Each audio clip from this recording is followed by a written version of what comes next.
이재명 더불어민주당 대선 후보가 30%에 머무는 박스권 지지율 수도권에서 초접전 양상이 정책 경쟁에 불이 붙었습니다. 100%로 상향 조정하고 300만 개 이상의 일자리를 만들겠습니다. 가상자산 시장이 더욱 발전할 수 있도록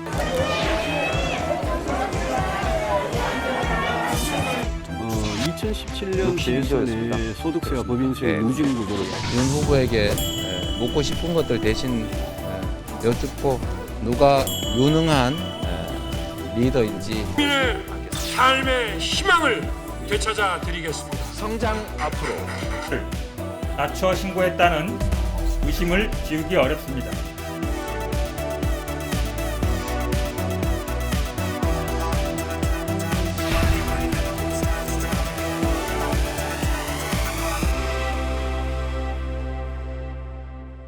자, 먼저 후보 지지율이 조금씩 다르긴 하지만 30% 후반대에 머물고 있는 모양새입니다. 지난주에 저희 프로에서 김성애 대변인 나와서 43% 정도는 돼야지 안정권이다 이렇게 짚어준 바가 있는데 일단은 김주일 기자, 네. 이재명 후보의 지지율 40%는 왜 못 넣는지 그리고 왜 지금 또 앞으로 넘을 수 있는지 한번 질문을 드려볼게요. 실제 지금 여론조사에서는 무응답층이 10에서 15%가 그렇죠? 있는 거를 감안을 해야 돼요. 그거를 이 비율대로 만약에 나누면은 한 40% 정도 됩니다. 그러니까 네. 지금 37%인데 이제 나누면은. 네. 근데 이제 문제는 2017년에 이 오자구도에서 문재인 후보가 41%로 당선이 됐거든요. 그렇죠. 41%. 예, 그리고 그때 심상정 후보가 6%였어요. 6.1%. 합치면은 47%입니다. 2017년. 진보 소위 말하는 진보가 가져간 게 47%. 47%다. 자, 2012년에 문재인 후보가 48% 정도 그쵸, 가져갔어요. 그 정도. 예. 그러니까 진보는 다 합치면은 지금 사실은 48, 47 요 정도라는 건데 아하. 그거보다 못 받고 있어요. 심상정 후보 지금 2%대 나오거든요. 그렇죠. 둘이 합쳐도 사실은 47, 8이 안 된다. 안 되죠. 그러면은 잠재력이 있는데 이거는 후보 개인의 역량이나 비호감도의 문제. 또 하나는 민주당이란 당 자체에 대한 비호감도가 너무 커요. 그러니까 소위 말하는 586 정치인들에 대한 비호감도. 요거를 네. 해소하지 못하면은 넘기 힘들다. 쉽게 얘기하면. 쉽지 않다. 예. 네, 이 민주당 내에선 박스권이라는 표현을 쓰지 말기로 이 방침을 정했다고 합니다. 송영길 대표는 언론은 박스권이라고 표현을 하지만 저는 비등점을 향해 끌고 있다고 확신한다라고 이야기를 했는데요. 민주당의 네. 이런 분석 어떻게 보십니까?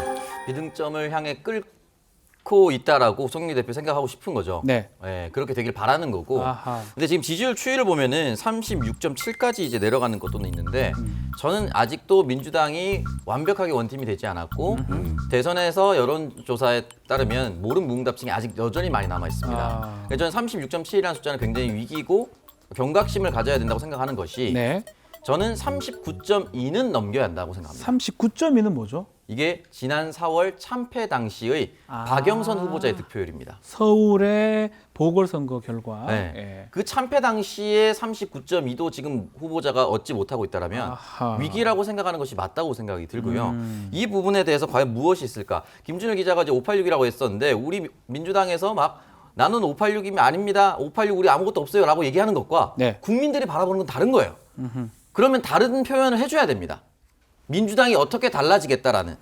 예전에 2012년에 김종인 선대위원장이 들어가서 보수란 단어 삭제합시다 라고 쇄신을 하려고 했었던 것처럼 네. 민주당도 진보 내에서 진보의 금기에 도전하고 그걸 극복하기 위한 메시지나 발언 선언이 있어야 되는데 아하. 아직까지 그 부분이 나오지 않았다. 지금 얘기한 것처럼 서울 지금 얘기를 했습니다. 서울 보궐선거 투표율도 안 나오면 안 된다. 오창석 평론가 얘기를 주셨는데 결국 민주당이 지금 제일 신경 쓰는 부분 중에 하나가 서울의 지지도입니다. 서울에서 지고 대선에서 승리한 후보는 없었다라고 얘기하고요.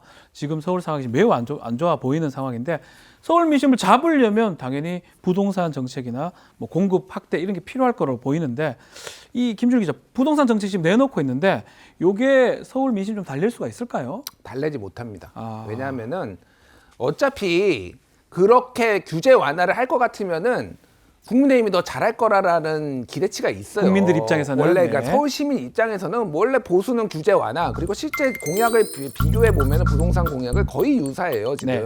두 정당의 차이가 없습니다. 그러니까 지금 그러니까 부동산이 영향을 준 건 맞는데 부동산 정책을 더 규제 완화를 한다고 해서 이재명 후보가 오를 것이냐 그렇게 보면 안 되는 거죠. 그러니까 전체적인 모의 이 민주당과 이재명의 비호감도의 원인을 찾아서 거기에 충격적인 뭔가를 꺼내지 않으면은 네. 이거는 지금 좀 쉽지 않아요. 예. 오창석 평론가도 한번 의견 주십시오. 쉽지 일단은 않다. 기본적으로 네. 여러 가지 공약이 아무리 비슷한다 하더라도 민주당 내 주류 사람들의 의견이 바뀔 수 있을까에 대한 의문이 아하. 서울 시민들한테 여전히 있고 아하. 기본적으로 수도 1,000만 인구의 민심이 그렇게 빠르게 바뀌기 쉽지 않아요. 쉽지 않다. 그래서 이재명 후보가 지금 서울 지역 내에서 메타버스라는 걸 하고 있는데 네. 그 속에서 계속해서 민심을 청취하고 부동산에 대한 사과에 대한 내용을 계속해서 언급을 하면서 그동안에 민주당이 제시했었던 다른 부동산 정책 계속해서 설득해 나가야 된다고 봅니다. 설득을 해야 된다. 네. 이제 살펴보면 이재명, 윤석열 두 후보의 공약이 비슷한 것들이 굉장히 많습니다. 그렇죠. 한번 하나하나 짚어보도록 공약 한번 하겠습니다. 보죠. 네. 자, 먼저 부동산 공급 정책입니다. 자, 이재명 후보 임기 내 기본주택 등 250만 호 공급을 하겠다라고 이야기를 하고 있고요. 윤석열 후보도 숫자까지 똑같습니다. 임기 내 원가 주택 등 250만 호 공급을 하겠다라고 공약을 내세우고 있습니다. 코로나 지원 공약 보시면 이재명 후보는 코로나 추경 50조 원을 협의하겠다라고 나와 있습니다. 방식은 예산 구조조정과 국채를 발행하는 방식을 택하겠다라고 이야기를 했고요. 네. 윤석열 후보 코로나 손실보상 50조에서 100조까지 지원하겠다. 방식은 똑같이 예산 구조조정과 국채 발행을 하겠다라고 굉장히 비슷합니다. 차별화가 안 되는데 네. 상대적으로 이재명 후보의 공약이 이슈몰이가 되지 않는 이유는 무엇일까요? 네. 말씀드렸다시피 부동산의 원죄는 민주당이 있기 때문입니다. 아. 그리고 양당의 후보가 공약이 비슷한 이유 하나밖에 없습니다. 네. 영끌 공약이기 때문입니다. 영끌 수도권 공약이다. 내 서울을 포함한 수도권 내에 부지 선정과 아파트를 공급할 수 있는 모든 것들을 최선을 다해서 나온 결과가 250만 원입니다. 아, 250만 원. 그렇기 예. 때문에 이 부분에 있어서 공약의 차이는 없을 것인데 중요한 건 주체가 누구냐. 이 부분에 대해서 성패가 나뉠 것이라고 보고요. 그러기 위해서는 이재명 후보는 공약 제시와 함께 앞서 말씀드렸던 것 같은 사과가 선행이 돼야만 병행이 되어야만 민심을 좀 수습할 수 있다고 봅니다. 공약이 나오고 있지만 그렇게 기회 낮지는 않는 것 같아요. 막 그런 얘기를 지금 주셨던 거 제가 생각이 들고. 250만 호 관련해서 네. 한 말씀만 드릴게요. 자, 서울의 압구정동에 네. 유일하게 아파트로만 구성된 동이 압구정동이에요. 거기는 그렇죠. 예, 다른 동은 뭐 빌라나 일반 주택이 있거든요. 거기에는 이제 뭐 현대 아파트, 한양 네, 아파트 큰 뭐 아파트들 있죠. 근데 몇 가구 있는지 아십니까? 거기가? 몇 가구입니까? 정확하게 1만 가구입니다. 자, 압구정동 250개 짓겠다라는 거예요. 지금 이 얘기가 250만 원가 이게 얼마나 터무니없는지 가능성이 적다라는 거예요. 그러니까 이거는 진짜 그냥 막 저는 솔직히 얘기하면은 막 던지는 지른 겁니다. 거다? 막 던진 막 겁니다. 던지는 예, 이게 서울에만 뭐 250만 호는 아니고 전국에 250만 호인데 이 정도면은 집값이 폭락할 겁니다. 제가 이걸 만약에 실제로 짓는다라고 한다면. 예. 막 던지는 거 두 후보, 두 캠프 다 막 던지고 그러니까 이게 있다. 그 차이점이 예. 없어지는 거예요. 그러니까 알겠습니다. 오히려. 예. 자, 뭐 지금 이제 공약 얘기를 좀 나눴는데 공약도 아주 그렇게 이재명 후보한테 유리하지 않다라고 이제 패널들은 이렇게 또 눈에 와닿거나 귀에 와닿는 건 별로 없다라고 하는데 이런 상황에서 악재는 계속 있어요. 형수 욕설 이거는 어떻게 좀 지지율을 출렁거릴 수 있을까요? 이미 다 반영이 됐죠. 뭐 어차피 형수 욕설이 있었다는 사실을 모르는 사람이 누가 있습니까? 그러니까 추가적으로 더 뭐 그거는 영향을 주지 않아요. 예. 자, 어쨌든 간에 이재명 후보 입장에서는 뭔가 돌파구를 좀 마련할 필요가 있다라고 생각이 드는데 이제 묘수로 떠오르는 게 TV 토론입니다. 설 연휴에 아직 정해진 건 아니지만 설 연휴에 토론이 지금 예정되어 있는 것 같은데 근데 토론에 보면 뭐 토론에 잘한다고 지지율 오르는 것도 아니에요.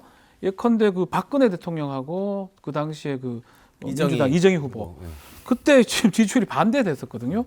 천 변호사 이거 어떻게 보십니까? 그렇죠. 그때 오히려 박근혜 후보 떨어뜨리고 나왔습니다. 막 네. 이러니까 오히려 동정론이 생기고 그랬죠. 그 결집해 버렸어요. 오히려 결집이 됐죠. 실제로 그 부정적인 짤이라고 하죠. 네. 밈이라고도 하고 네. 그런 정도가 생성되는 아주 예외적인 경우. 예컨대 안철수 후보의 뭐 제가 간철수입니까라든지 뭐 왜 이렇게 괴롭히십니까라든지 MB 아바타입니까? 아바타입니까라든지 네, 그런 정도가 되면 부정적인 영향이 확실히 있는데 네. 그게 아니면 사실상 토론이 영향을 크게 미친다고 보기는 어렵습니다. 그리고 특히나 기대치 관리가 윤석열 후보가 의도해서 한 건지는 모르겠으나 잘 되어 있어요. 그래서 아마 뭐 연단에서 지거나 뭐 구르지 않는 이상은 그게 타격이 없지 않을까 이렇게 보고 그럴 리는 없을 것 같긴 한데. 그러면 오히려 이게 동정론 생기겠네요. 오히려 구르면. 그러니까 김준희 기자. 연구가 정치학계에서 연구가 여러 개가 있는데 네. 일반적으로 TV 토론은 새롭게 내가 지지 후보를 바꾸는 게 아니라 내가 지지하는 후보를 찍어야 될 이유를 강화시키는 효과가 있다라는 게 강화 이미 효과다. 연구 결과로 나와 있어요. 예. 그래서 아까 전에 안철수 후보의 그런 말실수는 아주 특이한 경우고요. 아하. 웬만해서는 이게 지지율이 출렁이지 않습니다. 아하. 예. 네. 저도 예전에 막장막후에서 한번 이야기한 적이 있는데 일각에서 이런 이야기들이 나오고 있더라고요. 윤석열 후보는 워낙 기대치가 좀 낮은 편이어서 토론 관련해서는? 조금만 잘해도 이 가산점을 받을 수가 있는데 이재명 후보는 반대로 조금만 실수해도 리스크가 클 것이다. 이런 우려도 있습니다. 오창석 평론가는요. 참 특이한 대선이죠. 예. 대통령을 뽑는데 누구는 실수만 안 해도 잘한 것이고 누군가는 말 잘해도 그냥 본전인 것이고 네. 이게 참 애매한 선거라고 저는 보는데 결과적으로는 윤석열 후보와 이재명 후보에 대해서 국민들이 바라보기에 아주 높은 도덕성과 아주 높은 인품을 생각을 하고 있지 않습니다. 양당 후보 네. 모두에게. 그렇다면은 두 후보 다 똑같습니다. 갑자기 급발진해서 분노하는 모습. 아, 그게 좀 있을 수 있겠네요. 그러니까 이제 안철수 후보와 같은 말실수는 전 두 후보자가 하지 않을 거라고 봅니다. 네. 그런 감정적인 표출이 어느 정도 제어가 되느냐. 아하. 이 부분이 저는 가장 큰 토론의 관건이라고 봅니다. 오히려 주제보다 이게 더 중요하다고 논리적인 뭐 이런 것보다는 뭔가 툭 튀어나오는 그런 것들이 좌우할 수 있다. 이렇게 저도 말씀 주시네요. 똑같은 생각인데요. 제일 중요한 거는 안정감이라고 봅니다. 어허. 지금 사실 거대 양당의 두 후보 모두 이유는 조금씩 다르지만 안정감을 주지 못하고 있다라는 평가가 공통적이거든요. 네. 여기서 만약에 감정적으로 흔들리는 모습 보이거나 뭐 좀 이렇게 예를 들면 뭐 바지를 또 내릴까요라든지 어떤 그런 강한 발언들이 나오면 태도 점수에서 굉장히 마이너스가 되고 그게 결국 부정적인 이미지로 이어집니다. 그래서 네. 내용보다도 태도 관리를 하는 태도. 것이 더 중요하다. 저도 그렇게 봅니다. 자, 네. 어쨌든 간에 지금 뭐 앞으로 이 설 토론이 아마 첫 번째 후보 간 토론이 될 겁니다. 아마 지금 재판 때문에 가처분 때문에 안 열릴 가능성도 좀 배제할 수는 없지만 어쨌든 간에 막 열린다면 첫 번째 토론이 될 건데 지금처럼 뭐 태도 얘기도 했지만 주제는 있어야 될 거 아니에요. 어떤 주제, 어떤 걸 우리가 보는 게 또 관전 포인트인지 그것도 한번 김준희 기자 짚어주십시오. 일단 모든 현안을 다 논의하겠다고 양당이 합의를 했어요. 네. 그러니까 거기에서 결정하는 거에 따르게 텐데 네. 일단 대장동 얘기를 아마 윤석열 후보가 강하게 주장을 해서 들어갈 것 같아요. 대장동 얘기를 할 것이다. 윤석열 후보가. 그래 저는 그러니까 그게 특기가 될 겁니다. 대장동 왜냐하면 검사 출신이잖아요. 네. 그런 거 추궁하고 그런 것들이 조금 윤석열 후보가 어떻게 하고 이재명 후보가 방어를 하느냐 그 부분을 좀 보면 될 것 같고. 네. 뭐 배우자 리스크보다는 저는 좀 경제 정책에 대해서 두 사람이 어떤 태도 보일 것이냐가 좀 사람들이 눈여겨보지 않을까. 이 3프로 TV도 있었고 네. 그런 것들이 좀 관건이 될 것 같아요. 예. 뭐 네. 3프로 TV가 좀 아주 그러니까요. 나라를 눈에 띄었어요. 구한 3프로 네. TV라는 이야기가 나올 정도로 굉장히 큰 반향을 이끌어냈었는데 이번 토론 어떻게 흥행할 수 있을까요? 근데 이제 3프로 TV 같은 인터뷰 같은 경우는 한 사람을 두고 그 사람의 역량의 깊이를 충분히 알 수가 있었거든요. 근데 토론은 한 질문을 던지면 그 질문을 회피해서 다른 질문 던지면 됩니다. 아 피해 가서 그러니까 그 사람의 깊이를 추정하기 좀 쉽지 않아. 예를 들어서 윤석열 후보 뻔하죠? 대장동 공격하겠죠. 네. 그러면 이재명 후보 어떻게 하겠어요? 대장동을 설명할 거 아니요. 혹시 장모님 공흥지구는 알아보셨어요? 이렇게 하면 서로의 깊이를 알 수가 없습니다. 네, 그러네요. 네. 그렇기 때문에 저는 이 토론이 그냥 실점하지 않는 자가 승자가 될 수 있다. 네. 천하람 위원장부터 말씀 주시죠. 저도 마찬가지 생각입니다. 왜냐하면 저희 경선 때 홍준표 대 뭐 윤석열, 유승민 대 윤석열 1대1 토론이 있었습니다. 네, 봤어요. 그때 하기 전에 뭐 홍준표 후보, 유승민 후보 이런 분들은 토론하면 뭐 금방 뭐 작살 난다, 막 거의 그런 식이었지만 다 이길 것이다, 다 이렇게 이긴다, 했는데. 뭐 뒤집어진다 이런 식이었지만 네. 실제 그렇지가 않습니다. 이게 그렇기 때문에 후보들로서는 그런 식으로 이제 분위기가 과열되면 기싸움처럼 갈 수 있는데 그 자리에서 강하게 한다고 해서 국민들의 마음을 얻는 것은 아니다라는 것만 명심하면 될 겁니다. 네. 자, 지지율 좀 박스권 뭐 싫어한다 하지만 박스권에 갇힌 민주당의 이재명 후보 또 TV 토론 얘기까지 나눴는데요. 우리 장원 씨, 이거 아주 시그니처 코너가 된 것 같아요. 장원 씨 한마디로 하고 네. 마무리를 짓겠습니다. 네. 두 후보 모두 무엇인가에 갇혀 있는 것만큼은 사실인 것 같습니다. 이재명은 박스, 윤석열은 박스 무당. 알겠습니다. 좋습니다. 자, 뉴스 코멘터리 막점 막후. 자, 오늘은 여기까지입니다. 함께 해주신 시청자 여러분, 또 유튜브를 통해서 해준 구독자분들께 감사의 인사를 드리겠습니다. 저희는 다음 주 이 시간에 다시 뵙겠습니다. 고맙습니다.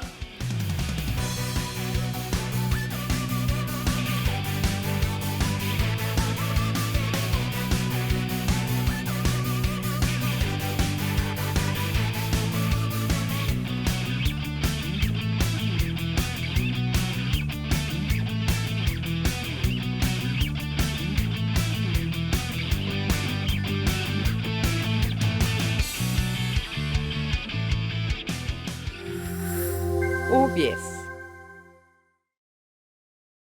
구독, 좋아요, 알림 설정 부탁드려요.